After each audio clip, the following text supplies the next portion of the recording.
Bueno, el día de hoy vamos a hacer una disertación científica donde toquemos temas relacionados con la información, el lenguaje, la comunicación, el pensamiento, la escritura, hasta llegar a lo que es el conocimiento, específicamente el conocimiento científico.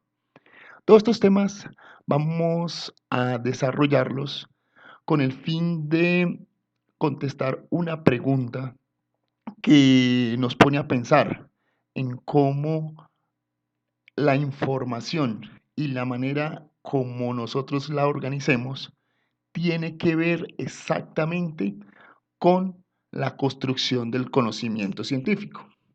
Vamos a mirar exactamente cuál es la pregunta. Entonces, dice, ¿de qué manera la organización y el análisis lógico de la información sobre una situación, utilizando diferentes formas de representación de la misma, favorece la construcción del conocimiento científico? Entonces, como ya lo habíamos dicho, vamos a empezar a mirar cómo la información es el solo hecho de poderla organizar de una manera que nos dé la posibilidad de análisis, nos lleve hacia la construcción del conocimiento.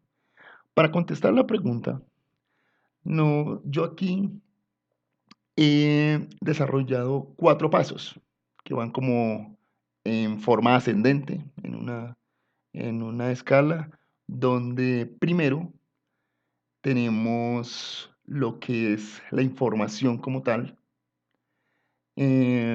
Dentro de la información vamos a hablar acerca de cómo se relaciona el lenguaje dentro de la información, los símbolos lingüísticos, los tipos de comunicación, el tipo de comunicación verbal y el tipo de comunicación no verbal, para finalmente hablar de 2 elementos que hacen parte de la información, lo que son el emisor y el receptor.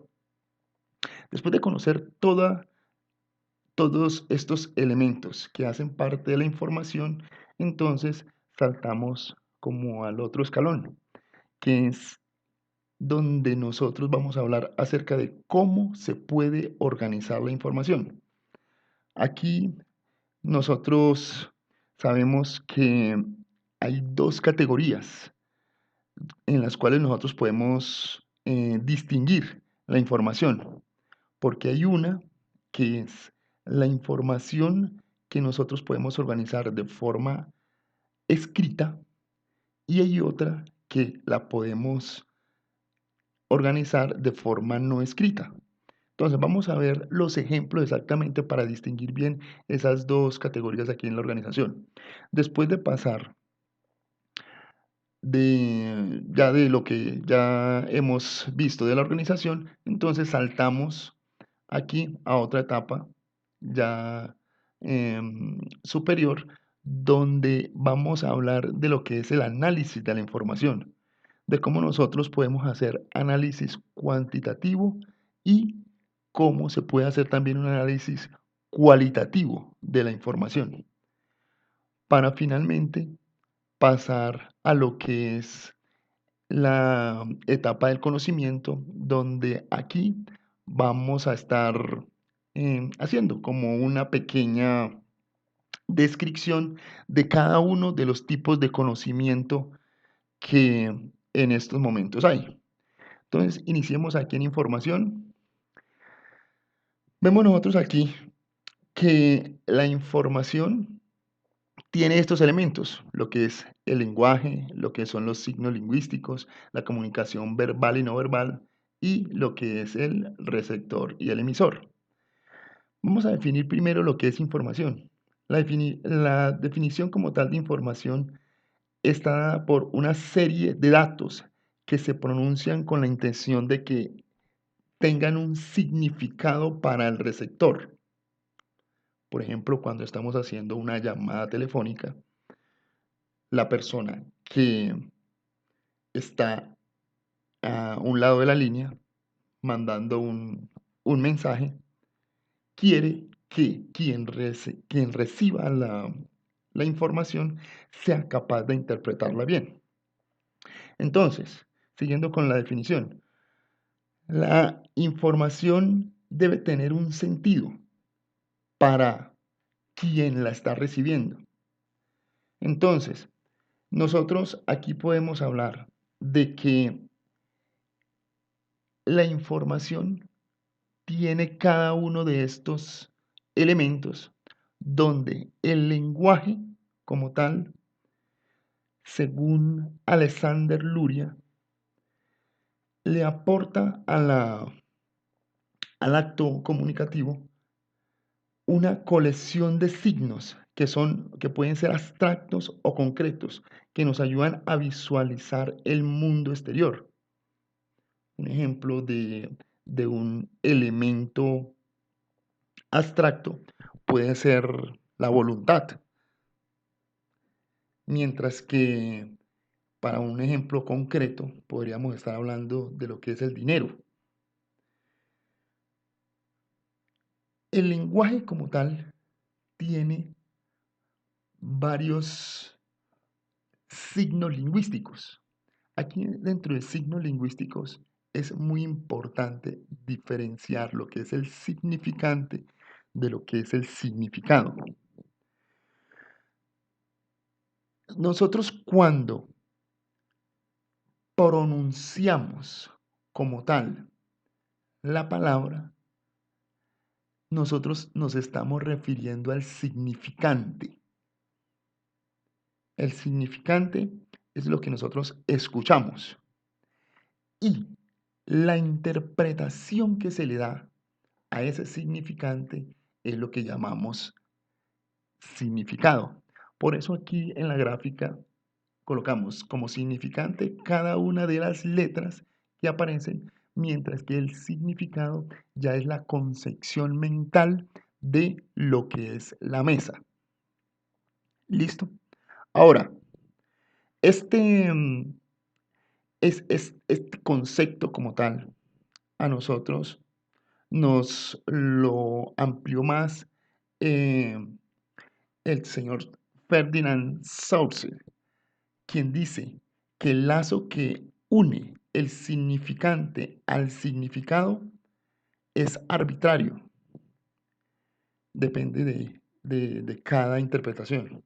O más bien, debemos entender por un signo resultante de la asociación de ambos. Entonces, el señor Sauce lo que nos quiere decir es que el significante y el significado tienen sentido exactamente como un todo, dependiendo de la interpretación que le dé la persona que está recibiendo el mensaje.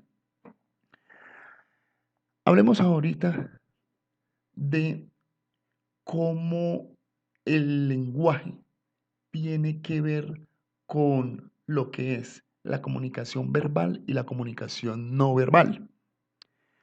Entonces, aquí es importante decir que dependiendo la complejidad o la sencillez del mensaje que se está enviando, esto puede hacer cambiar el nivel de pensamiento o entendimiento del individuo. Algo muy significativo para lo que es la comunicación. Aquí ya podemos estar hablando de construcción de conocimiento, cuando nosotros vemos cómo el mensaje influye en la forma de cómo puede pensar la persona que está recibiendo el mensaje. Finalmente, hablemos de estos dos elementos que hacen parte de la información. Lo que es el receptor, vemos nosotros aquí, que es la persona quien recibe el mensaje, y su contraparte, que es el emisor. Entre ellos hay un mensaje. Puede haber retroalimentación, sí, en algún momento emisor puede convertirse en receptor y receptor puede convertirse en emisor, ¿sí? dependiendo de la retroalimentación que se dé. Vamos ahorita a continuar entonces con nuestro análisis. Ahora nos interesa saber cómo podemos organizar la información. Entonces vamos a mirar. Aquí como tal, vemos que la información, como decíamos antes, puede ser presentada de forma escrita o presentada de forma no escrita. Entonces, aquí nosotros tenemos como ejemplos de información escrita lo que es los resúmenes. Aquí, por ejemplo, coloqué el resumen de una tesis donde aparece, pues, primero en español, ¿sí? Y después que se acostumbra a colocar el abstract, que ya va en inglés. El resumen de una tesis de grado. Y también la otra forma de organización de información escrita es la síntesis. Entonces, aquí nos dice, una síntesis es un escrito donde se exponen las ideas principales de un texto tras un análisis o comprensión. ¿Sí? Entonces, estos dos son, como podríamos decir, las formas en que nosotros organizamos la información de forma escrita. Hablemos ahora de todos los otros que son información no escrita. Entonces, entre ellos podemos mirar aquí las diferencias. Arranquemos aquí por el diagrama de bloques, muy usado en lo que es la programación, en lo que son procesos como tal de, de, alguna, de algún fenómeno o de algún eh, procedimiento que puede ser industrial que se esté haciendo. Nuestro mapa mental, el mapa mental, la idea aquí en el mapa mental, lo más importante es la ayuda gráfica que tiene. Y miren, pues, los caminos que se usan también pueden ser con un toque muy artístico. Tienen mucha ayuda visual y también tienen aportes que se hacen escritos para dar una mejor idea del tema central que siempre se coloca aquí, pues podemos decir en el centro de la hoja. Tenemos acá el mapa conceptual. Ya el mapa conceptual, pues la idea de lo que se está hablando, pues generalmente va en la parte superior y de ahí se vienen derivando cada uno de los temas con sus tipos de clasificaciones de lo que se esté hablando. También dentro de la información no escrita está el cuadro sinóptico. Nuestra idea principal la tenemos acá dentro de un signo de agrupación más grande, donde después las ideas que salen de la idea principal pueden ir aquí en un orden, así pues descendente, y cada una de ellas va teniendo sus signos de agrupación que después derivan en otros signos de agrupación. Importante lo que son los gráficos estadísticos dentro de lo que es la información no escrita. Los gráficos estadísticos, pues ya como podemos ver aquí, a este vulgarmente se le dice pastel, es un diagrama circular. Aquí está el histograma, el polígono de barras. Este se nos relaciona mucho con lo que es un estudio científico como tal. Entonces, los gráficos estadísticos organizan la información de esta manera. Sale de lo que son estudios donde se hagan encuestas, ¿sí? O se hagan estudios específicos sobre una muestra tal. Y por último, tenemos lo que es un listado. Un listado, aquí pues como ejemplo puse lo que es una lista de precios y también hace parte de lo que es la información no escrita. Sigamos entonces, ya vamos para nuestro tercer nivel, ya es el análisis de la información. Ya la organizamos, ya sabemos cómo se puede organizar. Vamos entonces ahora a ver cómo se puede analizar. Los datos que tiene la información se pueden analizar de forma cualitativa o de forma cuantitativa. Entonces, es importante saber que los datos cualitativos tienen estas características. Se utilizan sobre todo para obtener una comprensión de las opiniones y motivaciones de los consumidores. Tiene que ver con la opinión de la gente. También son métodos para recopilar tipos de datos que principalmente tienen un enfoque y preguntas abiertas, ¿sí? O sea, muy subjetivo. Además, dentro de los datos cualitativos, los métodos de recopilación de datos varían utilizando las técnicas, ya sean en grupos focales, entrevistas u observaciones. Otra característica, el volumen de datos obtenidos puede hacer que el análisis y que la interpretación consuman pues, demasiado tiempo. Y también los datos cualitativos deben tener la presencia del investigador durante toda la recopilación de datos y pueden verse afectadas las respuestas debido a los sujetos de estudio. Miremos ahorita lo que es un análisis cuantitativo. Entonces, en un análisis cuantitativo, los datos se pueden transformar en estadísticas o gráficos estadísticos pues, como los que veíamos anteriormente. Los métodos cuantitativos se recopilan de datos que son mucho más estructurados. Sí, pueden venir de experimentos y desarrollos donde se hacen medidas. También los cuantitativos recopilan datos que incluyen encuestas, sí, que van en papel, encuestas pues vía online, encuestas móviles, entrevistas que pueden ser eh, directamente con la persona o por medio telefónico. Datos cuantitativos. Otra característica es las preguntas para obtener este tipo de datos tienden a ser más bien cerradas y el tamaño de la muestra es más grande. ¿Sí? Respuestas cerradas, por ejemplo, de opción múltiple. Listo. Y finalmente podemos decir que los datos cuantitativos reúnen información de un número relativamente grande de participantes. Entonces son las dos formas como nosotros podemos analizar nuestra información.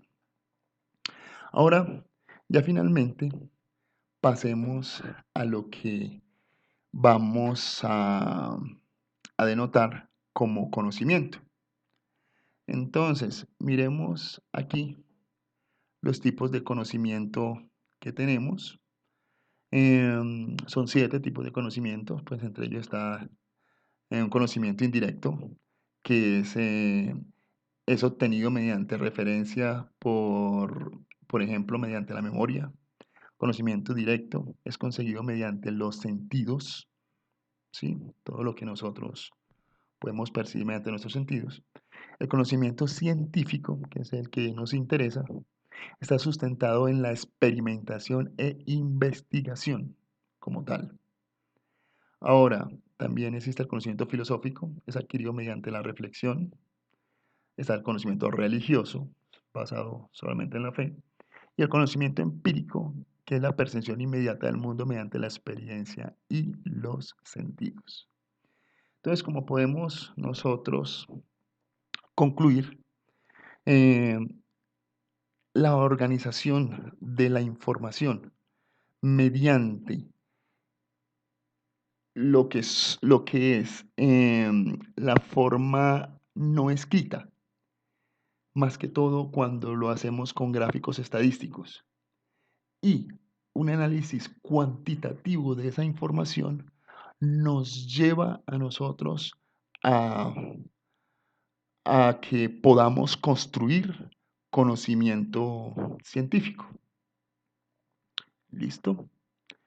Entonces, pues después de haber ya explicado como estas 4 etapas de lo que es, de cómo podemos nosotros, mediante la organización de la información, hacer construcción del conocimiento, mm, podemos decir que hemos terminado aquí nuestra discusión, ¿sí? Muchas gracias.